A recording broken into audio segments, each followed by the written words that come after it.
So today is April 22nd, 2026. It is the day before surgery. It is officially tomorrow. So tomorrow at 6 a.m. is check-in time, and I will be in surgery for 8 to 12 hours. And when I get out, it will be that the nurses are checking up on me every hour on the hour, like once an hour, for 24 hours. So gonna be very interesting. I'm gonna be in the hospital for a full week, and it's gonna be intense, but that's okay because I've wanted this surgery for forever. Um, I had a little mini check-in appointment over the phone thing with the head nurse, going over last minute, making sure of things, and uh, it it's almost here. It is literally tomorrow. Usually for my other surgeries on the day before, there were slightly different rules. For instance, I have not been allowed to eat anything all day, and I'm not allowed to drink liquids except water starting at 12 hours before surgery, and 4 hours before surgery, even water is not allowed. Honestly, I just intend to like sleep as much as possible through that. I have not been allowed to eat today. A couple of people teased me with pastries. They were like, "Oh, this pastry is so gross. Oh, I don't even like it as I'm eating it," which is obvious nonsense. Pastries are delicious. And then someone else was like, "Mmm, this pastry is so good. It's better than usual. It's so crispy." And I was just like, that it's mean either way, but it's teasing. It's just being funny. I am very touched that all like a bunch of people said they wanted to hang out and spend time with me before surgery, and that happened. I have had friends hanging out with me like every single day since Friday. It's been like people taking me out to dinner, people we went to a Mariners game and the Mariners won on Sunday. Yay. There's been events and stuff that we went to, but the main thing is that people have been spending time with me and wanting to make me feel like they care. And before, when I had my previous two surgeries, it was basically just me and the surgical team and my roommate, and that was basically it. So this is something new, and I can't say I hate it. I really thought people were just being nice when they said they wanted to make sure and hang out with me before surgery, and they were doing more than just being nice saying that. They actually, a bunch of them followed through, and that means a lot to me. So thank you to all of them. Not that they'll ever see this video, but I still want to put gratitude out into the universe or something. I did thank them, actually. I have had some other stuff come up though, even besides that, but I'll get to that in a minute. The other directions for usually before surgery are, clean your bedding, make sure it's all nice and clean before the day of, which I am working on actively right now. Um, and then make sure that you've cleaned on or slept on freshly clean sheets the night before surgery. Again, working on that.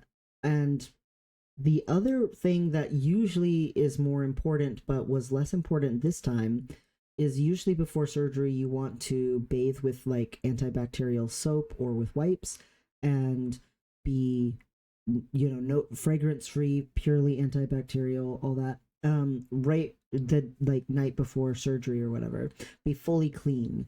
And they said that would be nice, but that it's not required for this one.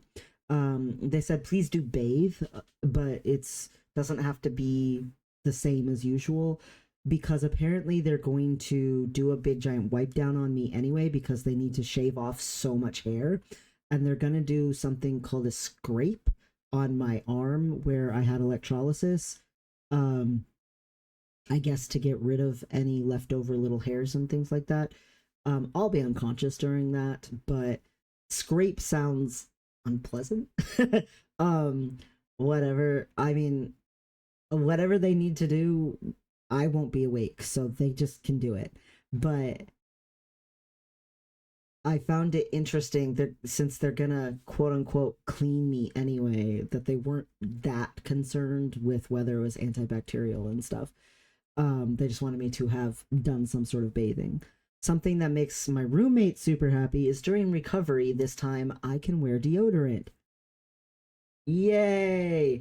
Um, you do your best with, the sponge bathing and using wipies, but eventually, in the time between when you can shower, properly, and while you're laying there in bed healing, you get sort of a funky smell. And I have in my ancestry, unfortunately, all the men in my family line, period, have pretty intense body odor from under our armpits. It runs in the family. So the last two surgeries, I definitely smelled a little from that, especially for like top surgery. There was nothing allowed in any way, shape, or form. And my roommate was like, oh my God. So this is better.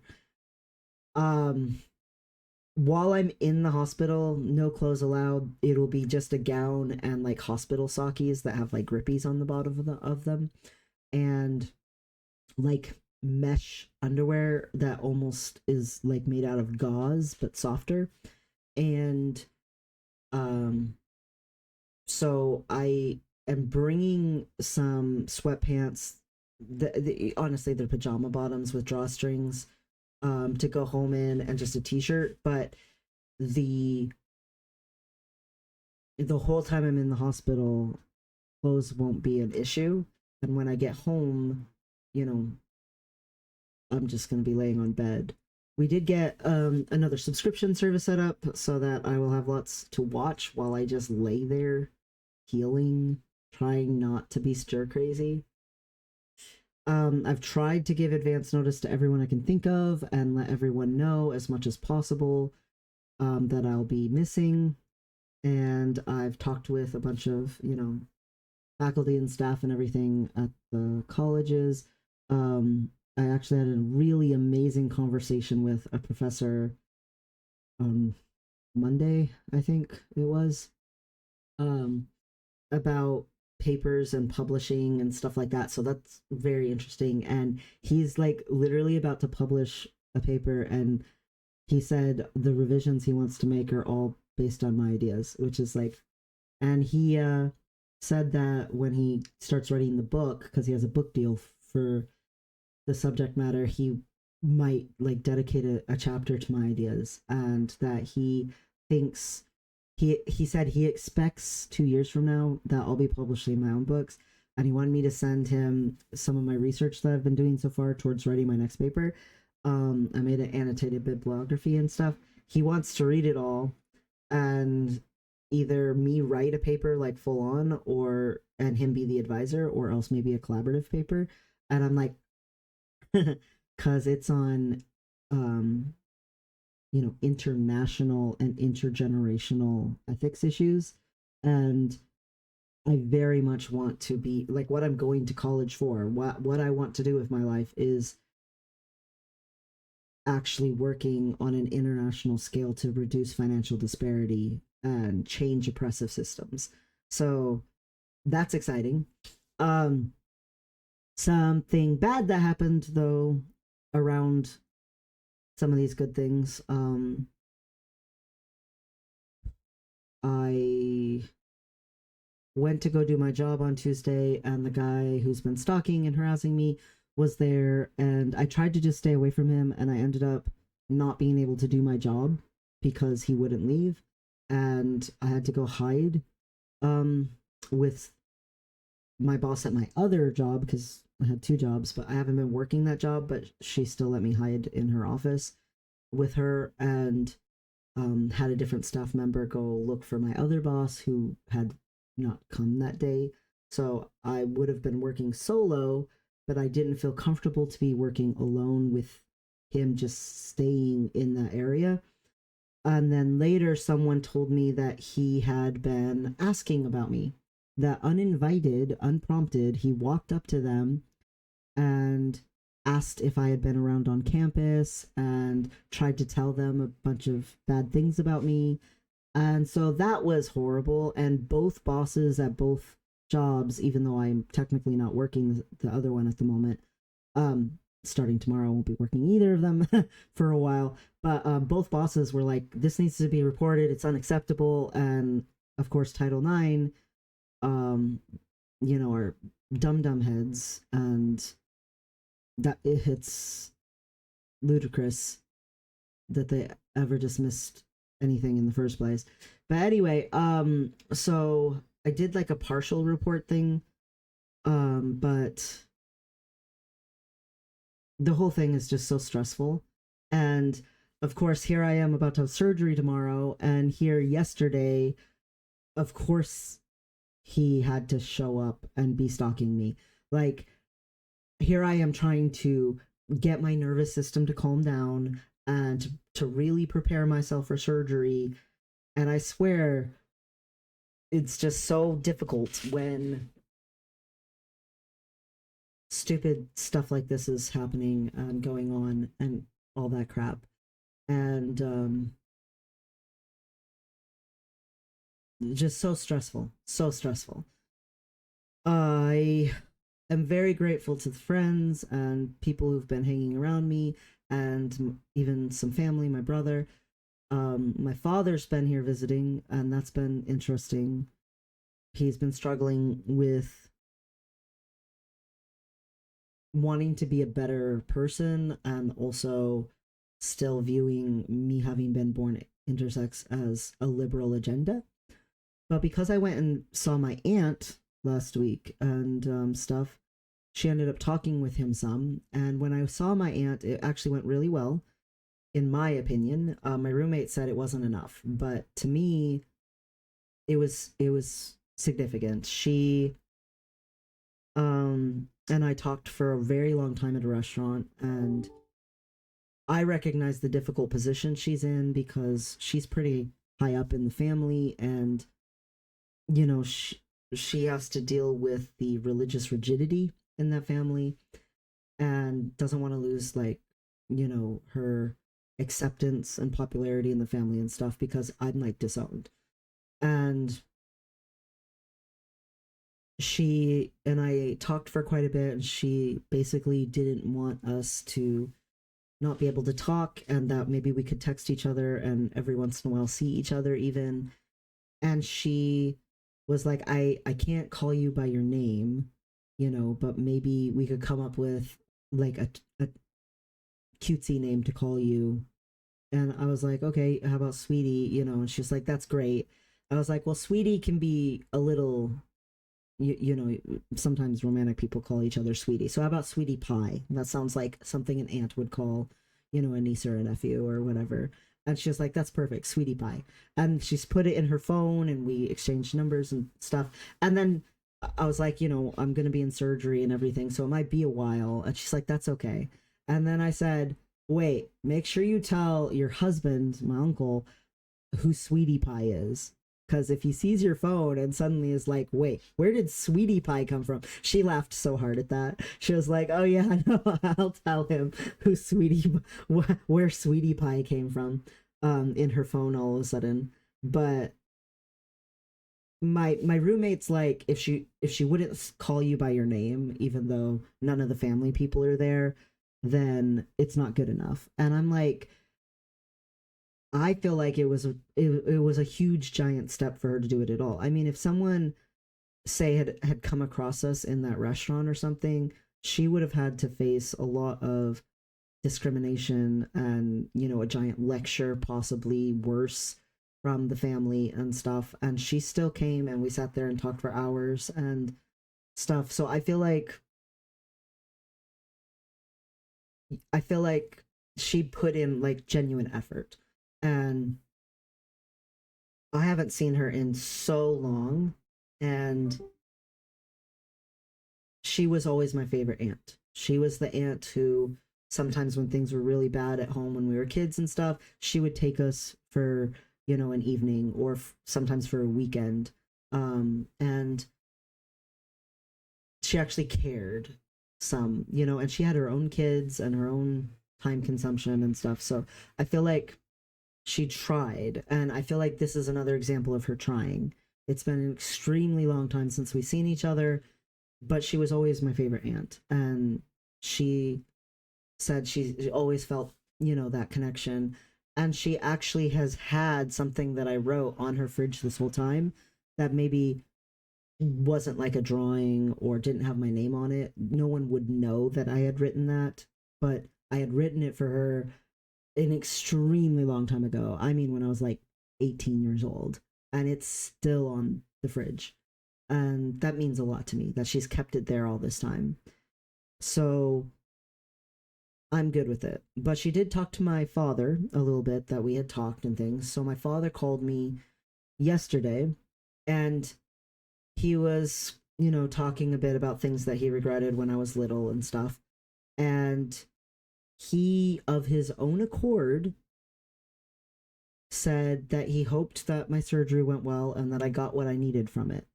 And, you know, that if I felt like this was what I needed, that it went really well. And I said, "Oh, it's definitely what I need. And thank you." And he asked how to spell my name, like my full name, even my middle name. And he has literally never done that before. And I could like hear him writing it down. And my father, up until, this particular visit, has been very quick to misgender me, to call me by my dead name, to not accept that I'm a boy, no matter how much medical stuff I tried to explain to him. And something came over him yesterday, and he wanted to know. And I told him it is my legal name. I got my documents changed and stuff. And he said that was okay. And we didn't really talk about it more. But the fact that he did it at all, to me, is like, wow, I don't know where that came from, but it's a huge leap in a positive direction. And again, we were talking about things that he regretted in life and when I was growing up and stuff, because, you know, my birth mother did a lot of really not good things, and he wishes he could have somehow, that he could go back in time and get us kids away from her. Um, Especially me, because of some of the things that happened. And he was talking about, some things he regrets recently that he's done, and changes he's trying to make and stuff. So I feel like maybe this is coming from that place of reflection that he's going through, but he's never ever wanted to know about my name, or after it changed, or anything like that. He's always been very against that. And I mean, just recently he was on voice chat or voice call with my grandmother, and she was saying, "Oh no, you know, I can't even call you grandchild, like I'm dead to her," kind of a thing. And here he is now being a little more open, maybe. And maybe it's just this one time because I'm about to go into surgery and he was feeling weird that day.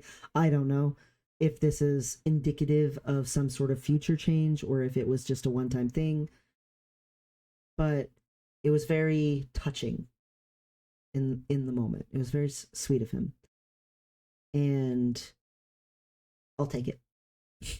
I'll take it.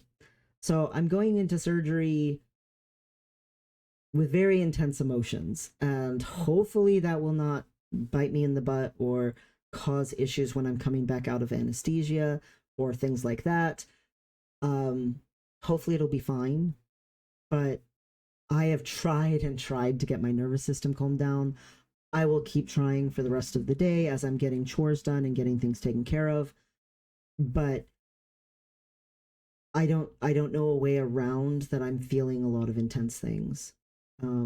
Today was an award ceremony slash goodbye party for one of my top 5 favorite people at one of the colleges I go to, and she's moving on to run some grants and stuff somewhere else. And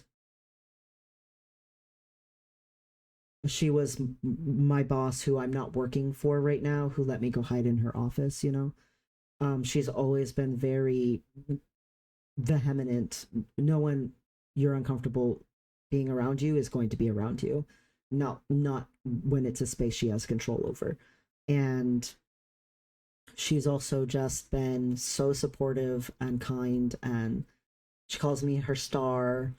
And I wrote her a poem, and she told me if I wrote her something that she'd print it out and frame it. Well, when I gave her the poem, she literally showed me the frame that she had gotten to put it in. I thought maybe she was, saying something nice or something, but no, she literally had a frame to put it in. I was like, oh dang.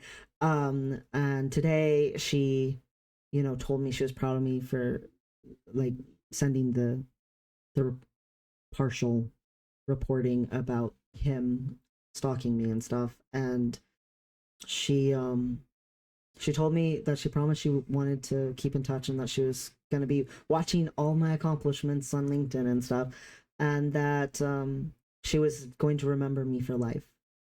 And she's been calling me her nephew, and I've been calling her auntie. And um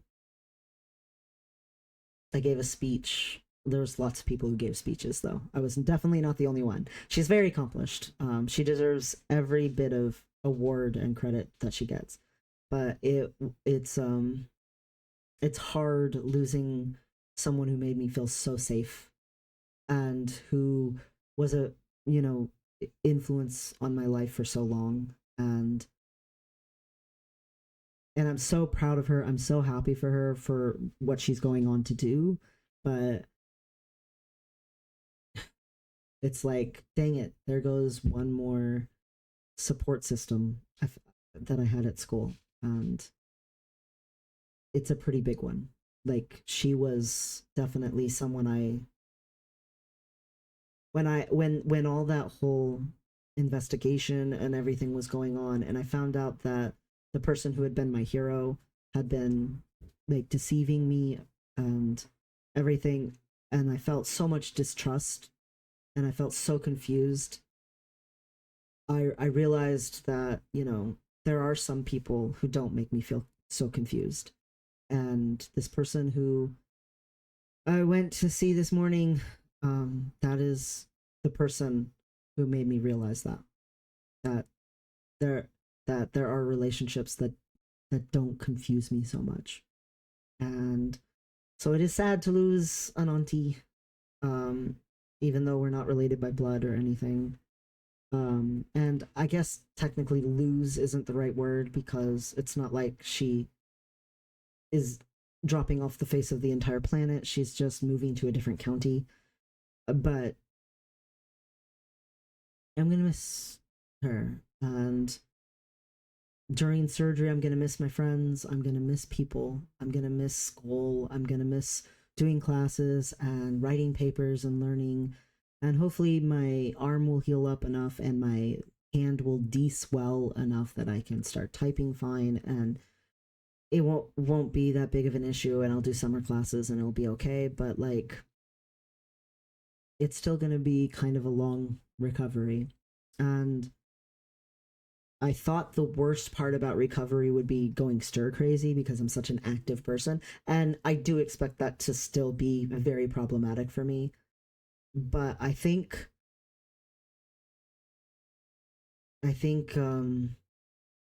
I'm gonna go through a lot of emotional waves while I'm laying there and processing. And I expected that somewhat because of the whole case and investigation.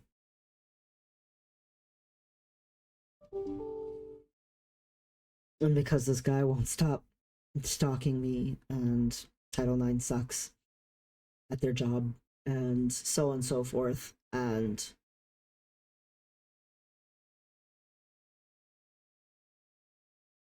I don't know. I think I'm going to be thinking a lot about the people who add to my life and the people that I love deeply. And I had the other person who was my mentor since literally the first quarter of school send me this big long email, and hers are always deep. They always make me think a lot, and I appreciate her a lot. And I'm filled with a lot of appreciation because, again, for my previous two surgeries, it was basically just me and my roommate, and that was it. And this time there's a lot of people who've expressed caring, and I haven't had that before. So yeah, I'm feeling very emotional in a way that I wasn't expecting to feel right before surgery. But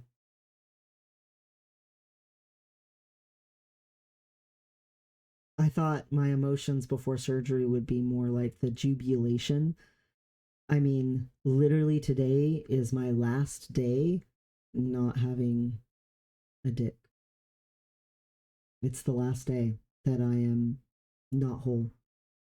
Tomorrow, as much as is medically possible, the process of undoing what was done to me when I was little will have like truly, really be done. Like, have been started the process, and I'll wake up from surgery and I will be whole for the first time in my life. And that does bring me a lot of happiness and excitement. It does, but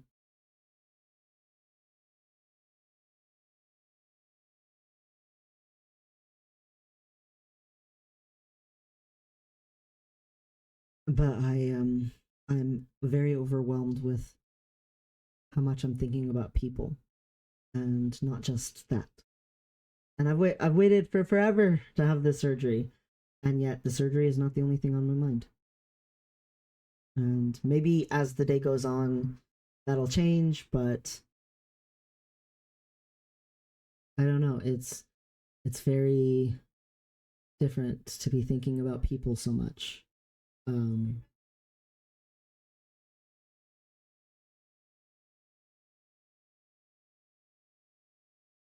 I wasn't expecting this much. Like, I don't know. I guess I'm a little sad at how much I'm gonna miss people, and maybe even a little afraid that when I recover, hopefully they'll all still feel this way and they won't have forgotten me or moved on or whatever. And that things will be okay. That once I recover, it'll turn out that things are okay. That they they got better, maybe even. I don't know. But I do have a lot to do today, so I should stop recording this and get back to all the list of things I need to get done. I don't know if you could hear the alerts, but I've gotten several emails I've got to take care of today for work. But I'm almost done with work stuff, and yeah, so much to get done before surgery. But I thought I want to record.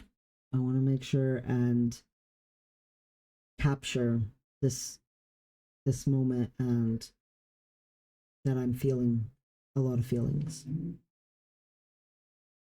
But yeah, today is the last day that I am Quasimodo between my legs. And maybe that sounds crazy because it's not like tomorrow they're attaching the urethral lengthening. That'll be a separate surgery later. And it's not like tomorrow, everything's going to be looking normal, ish or whatever, at all. But that's okay. There'll be actually a tangible physical something there. and the weight that I have felt down there my whole, you know, life since puberty, the phantom limb syndrome, you know, shaft that I have felt down there will actually, there'll be something there physically. And that's huge. That's so huge. Anyway, that's what I have to say for now. I don't know when next I will be able to make one of these. I do not know if on May 18th I will be up for recording one. I may be still just very much recovering. I don't even know if there's complications and stuff. I might not be able to record by June 18th. So it'll happen when it happens, because this is a very intense recovery. But if I can, I will.